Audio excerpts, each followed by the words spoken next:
мог, это сейчас какой-то человек умер, и звезда закатилась, а ангел-хранитель этого человека, ангел-хранитель его, как бы перестал за ним следить. Что было дальше? Он рос необыкновенно талантливым молодым человеком, но он жил его жизнь пришлась на 16 век, и это было еще засилие церкви, эпоха рыб, засилие церкви, инквизиция, но он сам стал священником, и он сам стал доктором богословия. Однако вошел в конфликт с местным руководством и был вынужден бежать из Италии.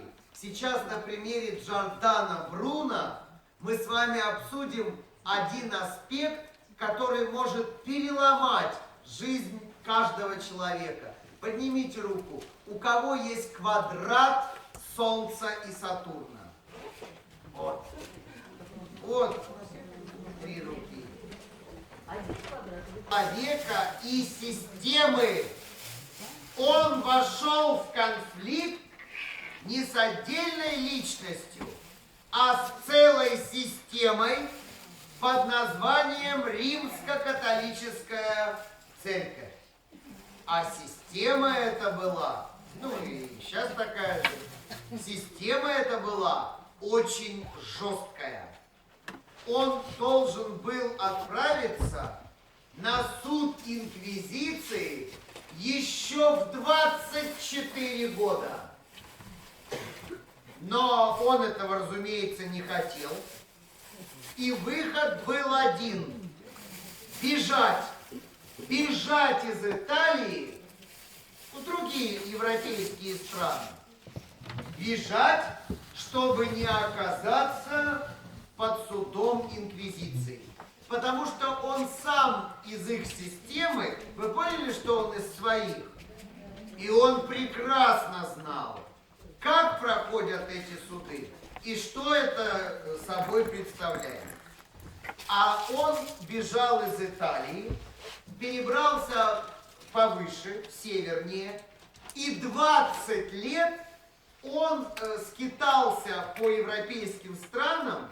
Это были Британия, Франция, Германия, но везде надолго, навсегда он не задерживался, он выступал с лекциями, публиковал книги.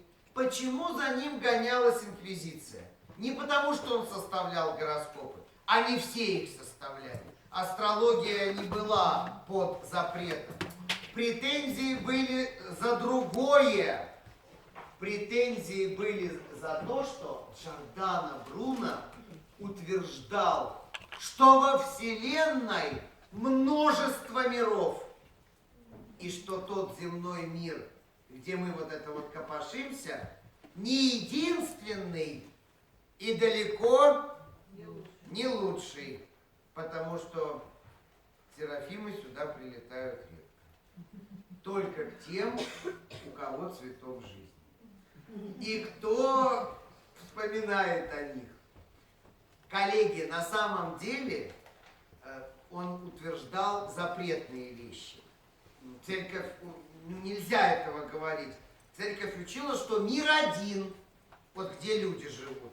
И это лучший из миров. А он почти как спустя 3 столетия Циолковский, о котором я вам рассказывал, помните, наивный мечтатель из Калуги, считавший, что люди сядут в ракеты космические и улетят к другим галактикам, где будут хорошие миры, где никто ни над кем издеваться не будет. Это Циолковский позднего средневековья, но церковь за ним гонялась. Он 20 лет проскитался, и в конце концов обманом его заманили на родину, нельзя было. Ему предложили за очень хорошее вознаграждение стать домашним учителем сына одного венецианского дожа. Так в Венеции назывались высокопоставленные жители, дворяне. Вот. И он согласился, а это была подстава, ловушка, потому что хозяин сдал его инквизиции. Его арестовали, и 8 лет длился процесс. 8 лет его мучили. Они что хотели? Они не хотели его казнить. Они хотели, он уже в Европе 20 лет гастролировал, и о нем знала уже вся Европа. Они хотели публичного покаяния, отречения от своих еретических идей, и тогда бы его не тронули.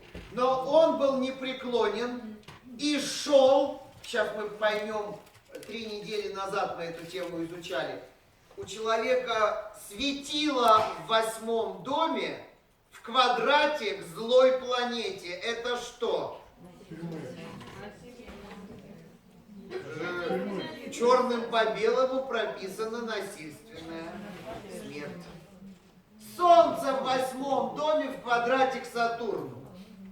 Он прямиком шел туда. Он знал об этом. Он все знал. Он понимал, что ему уже не выйти, но он хотел сохранить этот овновский идеализм, свое честное имя. 8 лет мучений. В конце концов, им надоело, и они приговорили его к страшной смерти. Официально это звучало так, что это смерть гуманная, без пролития крови. А по факту фраза «без пролития крови» означала сгореть заживо. Я уж не знаю, с пролитием крови-то оно, наверное, как-то не так ужасно. На его казнь собрался весь Рим. Весь Рим. Вот как я вам рассказывал о казни в Париже Марии Антуанетты. Собрался весь город, еще и приехали из соседних стран.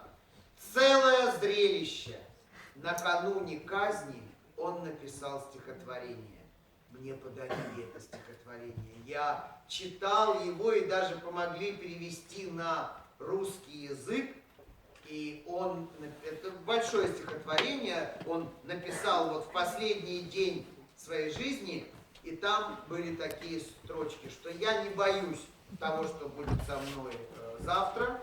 Я знаю, что я покину этот мир и отправлюсь в высшие миры. Написал Джордано Бруно, и когда началась казнь, а на момент казни ему не было еще даже 52 лет.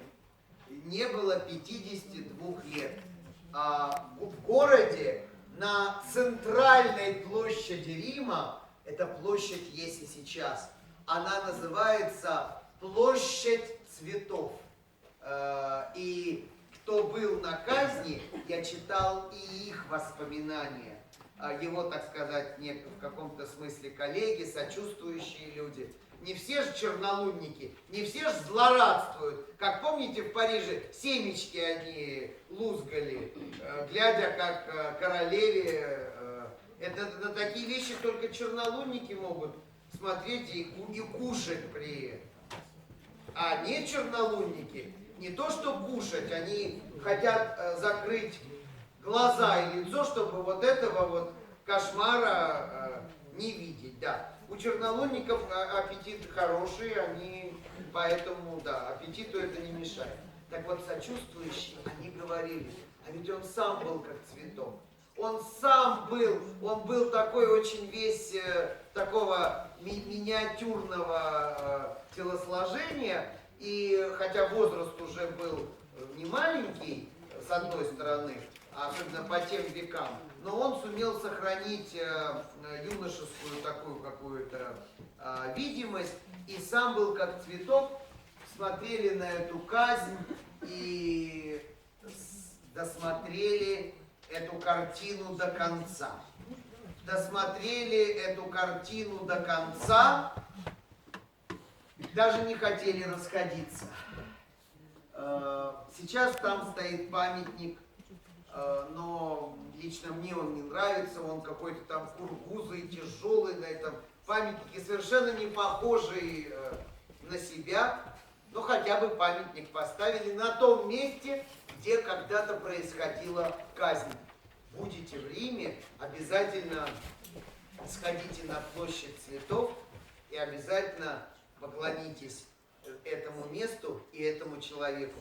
А теперь все внимание на экран, и мы посмотрим с вами натальную карту героического борца за знания Джордано Бруно. Вот его натальная карта. И, коллеги, в этой натальной карте, вот оно Солнце, и вот он квадрат к Сатурну. Вы поняли, да, о чем я сказал? Так вот, я, рассказывая про квадрат Солнца к Сатурну, ну, это насильственная смерть, конечно, совершенно четко, хотел вам вот еще что сказать. Гороскоп Джордано Бруно в свое время даже много обсуждался европейскими астрологами, на нем учились вопросу, какая планета сильнее, или, как сейчас говорят, круче, планета во владении или планета в экзальтации. Смотрите, какой конфликт произошел. Солнце в Овне в экзальтации. Это же не слабая планета. А Сатурн в Козероге во владении. Кто оказался сильнее, Солнце или Сатурн? Сатурн оказался сильнее. И вы должны запомнить это, что если вы сравниваете планету в знаке владения, это Сатурн в Козероге, и планету в знаке экзальтации, это Солнце в Овне, то сильнее планета в знаке владения. А как вам огненный знак на куспиде 8-го дома?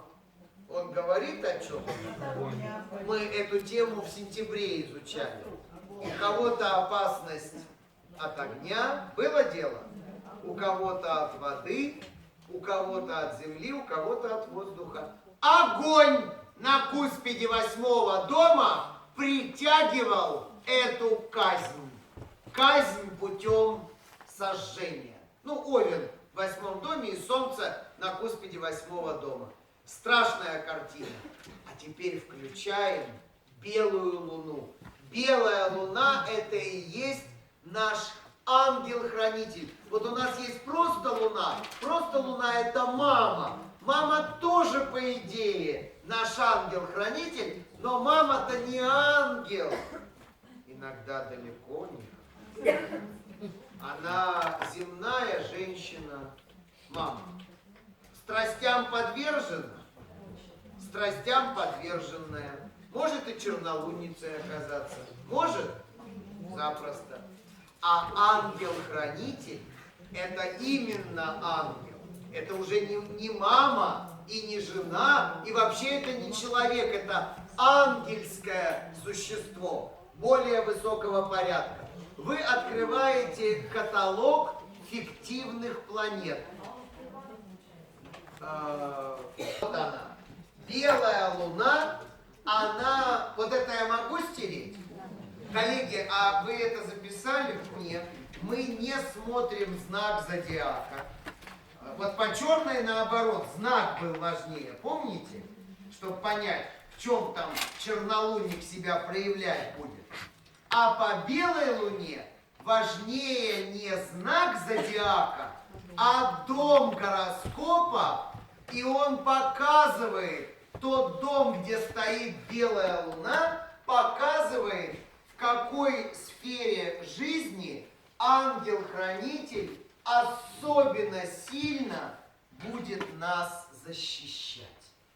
том гороскопа, где находится у нас в натальной карте белая луна, показывает, вот так вот база ее рисует, белую луну вот таким вот образом. Она как бы еще стоит на неком таком, если вы внимательно присмотритесь, на треножнике стоит белая луна. Вот вы ради интереса посмотрите.